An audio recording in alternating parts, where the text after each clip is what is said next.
hello and thank you for joining me for another IT Wire video. I'm here today with Malcolm Berman. He's the Director of Marketing for WalabotDIY. Welcome to the program.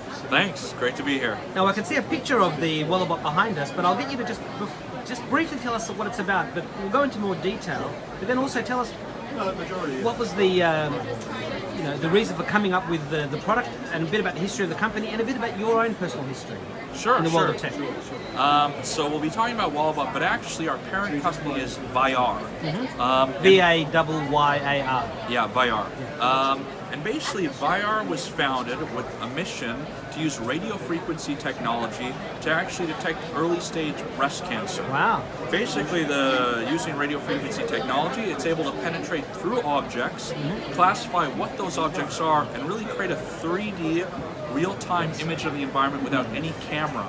So in the case of breast cancer screening, we have sensors. They see into human tissue. They can detect the difference between a malignant growth, a benign growth, and basically in real time see if there's any movements or changes that are going on. And is that technology still being worked on, or is that on the back burner? So basically what's going on, Vyar in parallel is kind of has a couple interesting aspects or projects going on.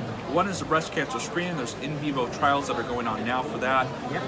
And the initial founding team, they were sort of focused on this mission, but then they also realized as they were able to detect successfully malignant growths, that same technology, because it creates this real-time 3D image, could be used for many other kinds of things.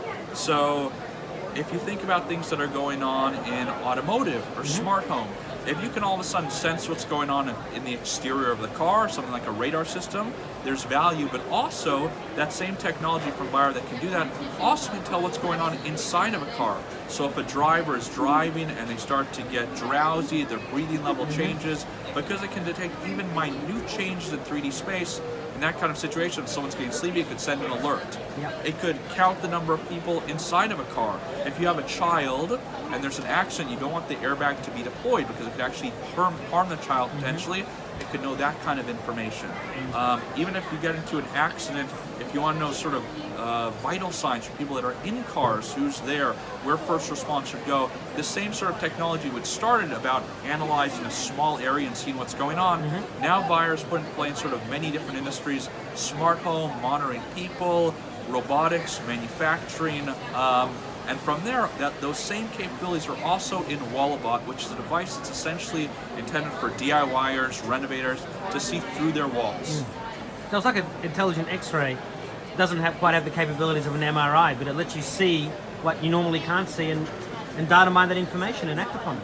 Yeah, I mean, it's sort of very interesting. I mean, it's a different kind of technology than X-ray, but also some of those capabilities. I mean, the fact that it's sort of low cost, portable, no radiation, even takes the idea of early stage breast cancer screening into many places where previously, I mean, the cost of those kind of care and that kind of tests can be very expensive, so many people just don't have access to it. All of a sudden, if you have a device that you can be in a general practitioner's office that's much less costly, again, these kind of things can be embedded into different products. We'll see Walabot in a little bit, but we also have other versions of the sensor that are very powerful, that are smaller than the size of a credit card. I mean, it sounds like it's the beginning of tricorder technology from Star Trek.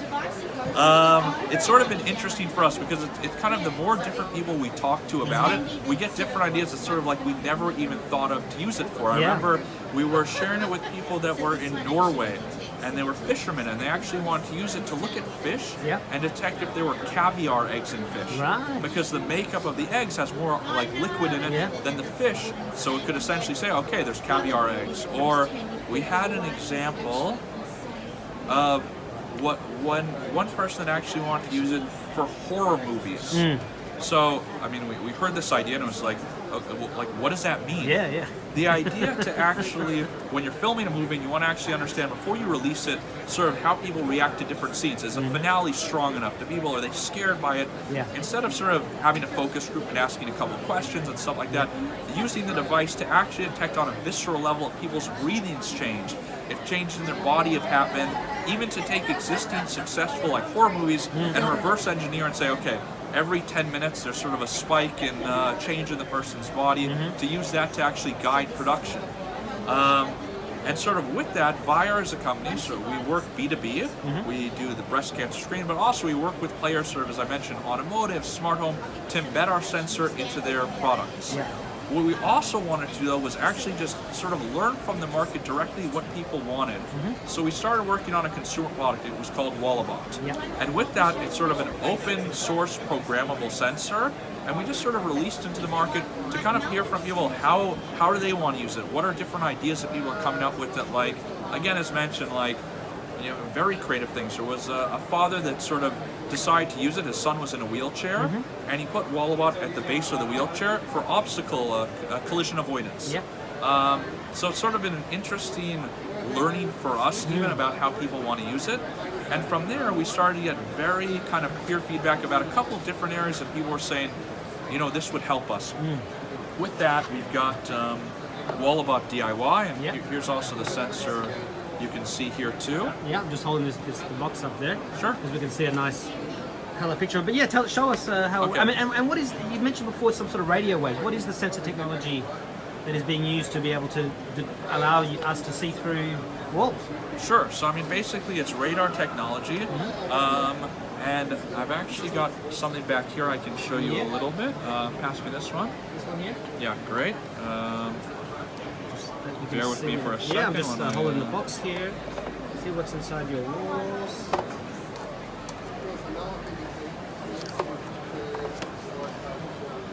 Okay, this guy does not want to open up. I guess there's a screw, but I'll explain with this anyway.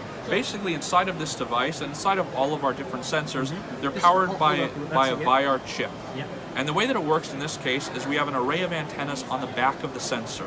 In this particular one, we have 15 antennas, and they're constantly sending out thousands of signals into the environment all of the time. And basically what happens with that is that everything in the environment that these signals hit send back reflections. And then from those reflections, we create a 3D image of the environment. It's a bit like a bat using its echolocation. Yeah, I mean, it's radar technology, that kind of thing.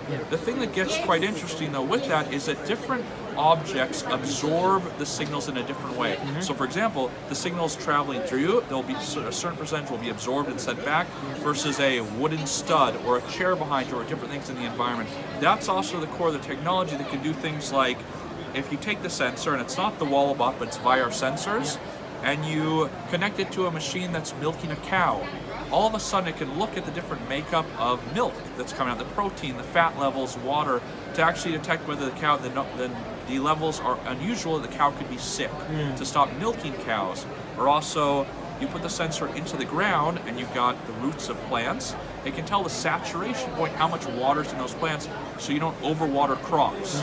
So it's sort of interesting that sort of all of these different things sort of open up with the technology.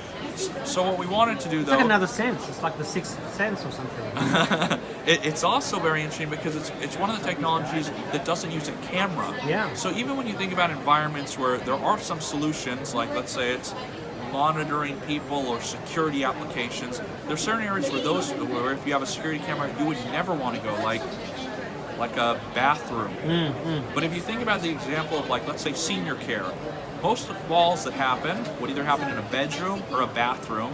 But that's the kind of place where, again, you don't want to take pictures of but if you can see a mass that's on the floor as opposed to standing upright, then you'll know that, hey, it looks like somebody's... I mean, you take this guy, you can embed it into the ceiling because it can see through objects. It can tell when someone's coming into the environment. It can tell from different things, whether it's a child or an adult. If someone's there, and let's say they slip, the velocity of the fall it can detect, so it can tell whether this person's just leaned down to maybe wash their feet or they've actually fallen, if their breathing rate changes. So it's actually taking all of these different pieces of information, putting them together in a unique kind of way. It sounds like an incredibly advanced sensor. I mean, it's not just sensing temperature, I mean, sensing a whole range of things. Can the resolution be improved in the future so that, you know, maybe in 10 or 20 years you might be able to rival what MRI can do today? You know, way down the track, of course. I mean, I guess with where we're looking to develop it, there's certain benefits of higher resolution, and in some cases you just want wider spans. So, like we talked a little bit before about the idea of like a car radar. In those kind of situations, knowing the outline of a car's bumper that's 20 feet in front of you is less of sort of a need. But in the case of breast cancer detection, you need to know to the millimeter level where the growth is. Nanometer.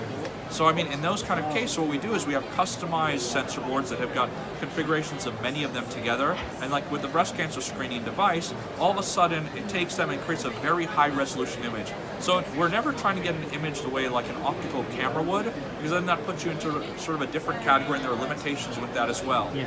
But it's sort of based on the need, and also with companies we work with, then it's whether it's resolution, whether it's range, sort of all depends on the market needs. Basically you can already offer those high resolutions, but it's dependent upon the application. In this case, for Walabot, it's going to be much simpler. Yeah. So I can see, if I scroll to the left, I can see you've got studs, pipes and wires, cement and drywall, and then things like sea mice and movement. So are those the main functions of the Walabot, or does it also do more than what we see here? So we've got sort of, I guess, two main categories of Walabot. We have, I'll say, the maker version. We released, it's a fully programmable version of Walabot. It's for makers, developers, and some of those applications I mentioned, like the father that made the device for his son's wheelchair. We've got this, and depends on country regulations, but someone putting on a drone, they're doing it for search and rescue missions, or even like just funny, interesting things, like someone put it on their TV stand with a motor, and as they moved around the room, the TV, the orientation would change and follow them. Incredible. And is that working with Arduino, or what's the programming? So we've got like, we're working with Raspberry Pi. Yeah, we work with everyone. Yeah, I mean, that kind of thing. We've got like an SDK, so people, APIs, and lots of applications that on Walabot.com you can see under the maker section stuff that's already sort of been made now. That's fantastic. Yeah. We're launching actually a new contest coming up in just about a week or so with Hackster, which is a big contest platform, which will sort of be another round of many sort of inventions. Yeah. So it's like we have this sort of open version of Walabot to sort of see what people make and things like that. And then we started to go with like just real consumer products. So WalabotDIY really falls into that. I mean, this guy is really made for DIYers, renovators, installers, construction, all that, with the main goal of seeing inside the wall. And that's not a smartphone case. That is a standalone device with a battery that links to your phone via Bluetooth, presumably. With this guy, so it's it will connect to a mobile device. What we do is that we have a USB OTG cable that connects there, and that's how it's transmitting information. That's how it's powered. Yep. Okay. And so also, like, what we are looking to do is, as we start to see also more makers are focusing on certain areas, and also we start to think about different consumer products that also fit into that category. So smart home, there's a lot of things that are going on that are interesting. All of a sudden, if you have a device that can sort of help and scan, let's say, an apartment, but without any kind of camera, it's areas where we're naturally starting to see some kind of interest.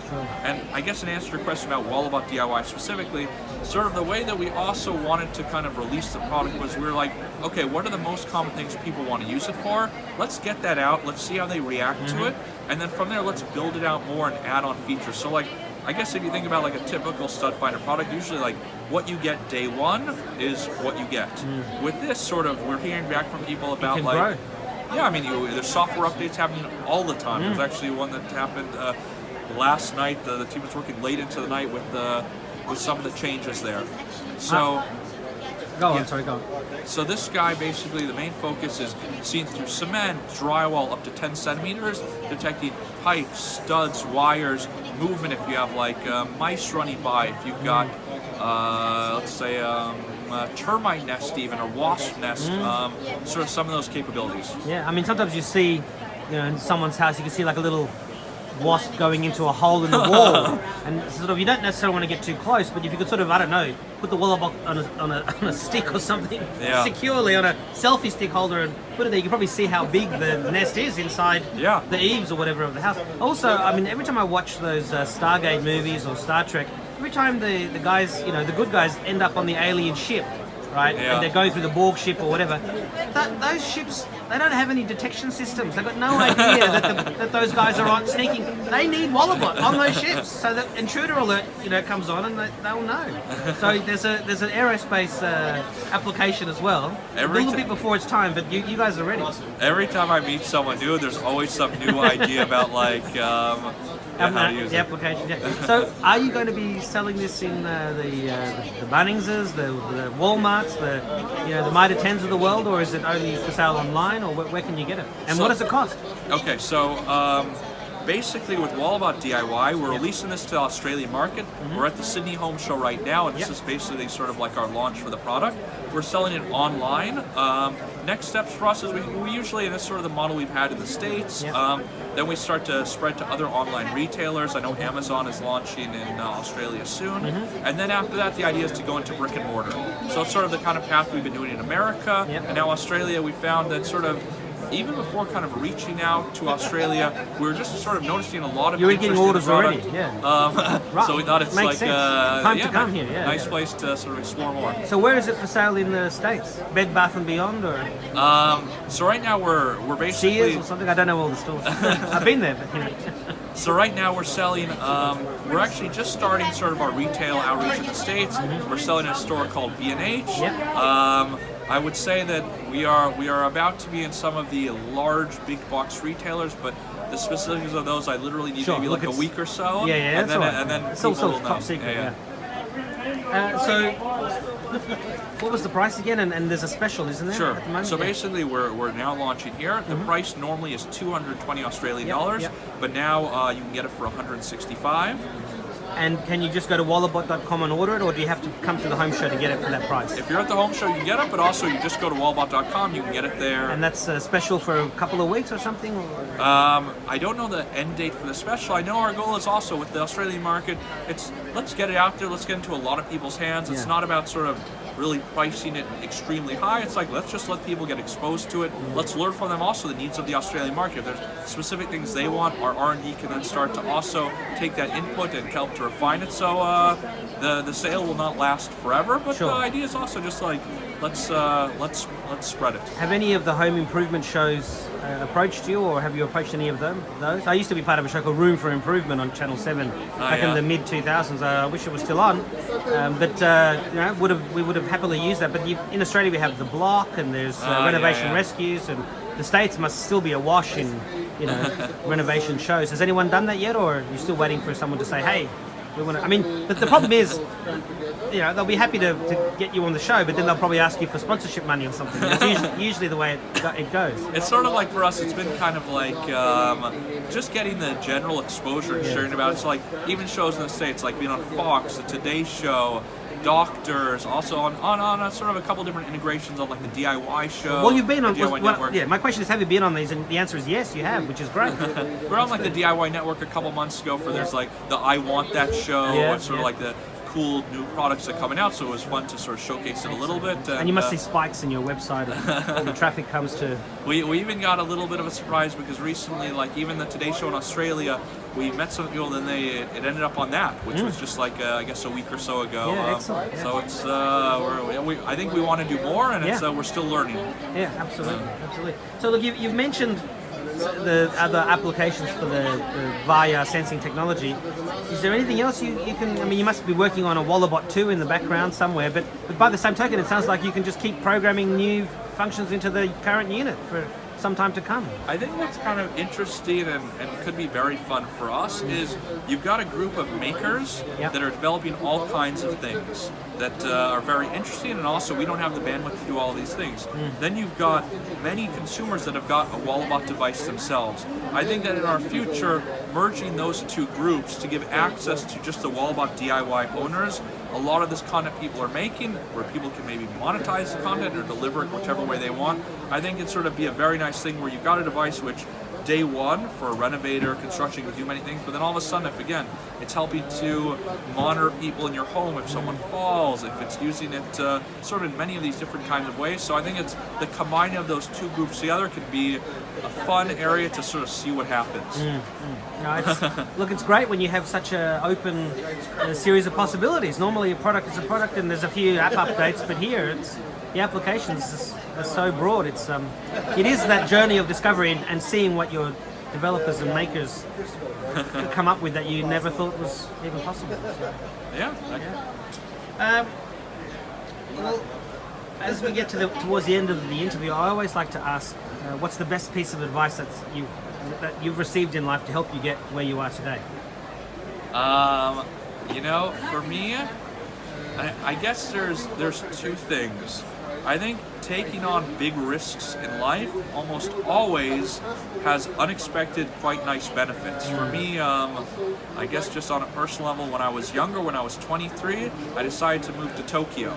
Wow. My parents thought, what are you doing? I probably thought that too, but I was actually too young and naive even to process it. I was just sort of like, I was there, and sort of there are many sort of fun, unexpected adventures, and so I think it's sort of being open to different things, assuming it's kind of within a category of stuff that can help you grow and challenge is a nice thing. And also to, at the same time, try to take your time, figure out what stuff you like, what stuff you don't like. I mean, even for me, even finding about Vyar and the company itself, I remember I was looking, so I was living in San Francisco, and then I moved. Vyar's based in Israel.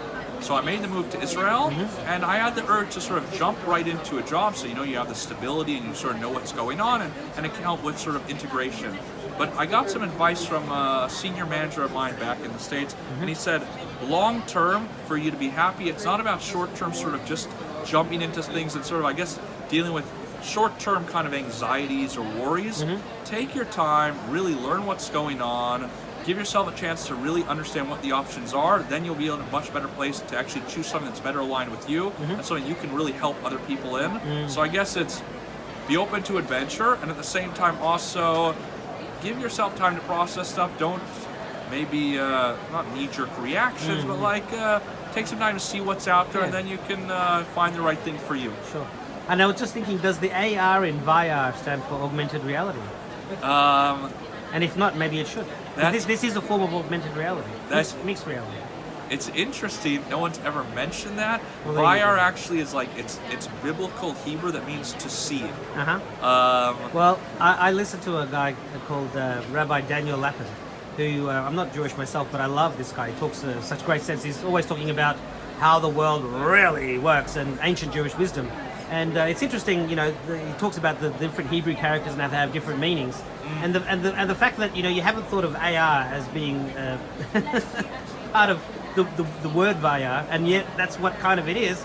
It's almost like it's a sign from above. I mean, I'll tell you that the idea of like putting this and putting it together with AR, and all of a sudden you look at your walls, and in an instant you see an outline of pipes and wires. I mean, it's like that's magic. I mean, it's like taking, I guess, almost like taking the clothes off the wall, where it's just like that exposure is. They needed this in, I think it's Denmark. The emperor's new clothes. So this would have helped them to determine that there was no clothes.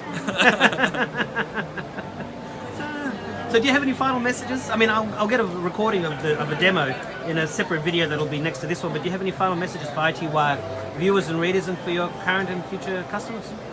Sure. I mean, it's sort of like it's, at Vyar, I mean, we're sort of all about learning from the market what customers want, so we're excited. I mean, the reason we're bringing this to Australia is because we've sort of seen already there's been really nice demand. Even in America, we've actually sold out of WalabotDIY several times, and I think for us, though, it's like we still have a lot to learn and a lot to understand about, so we're happy if people try the products, tell us what you think. We're constantly changing and updating them, so for us, it's sort of the idea of let's grow together. Yeah. All right, well, Malcolm, thank you very much, and I wish you the best of success. I'm looking forward to seeing this in, widely available. Thank you.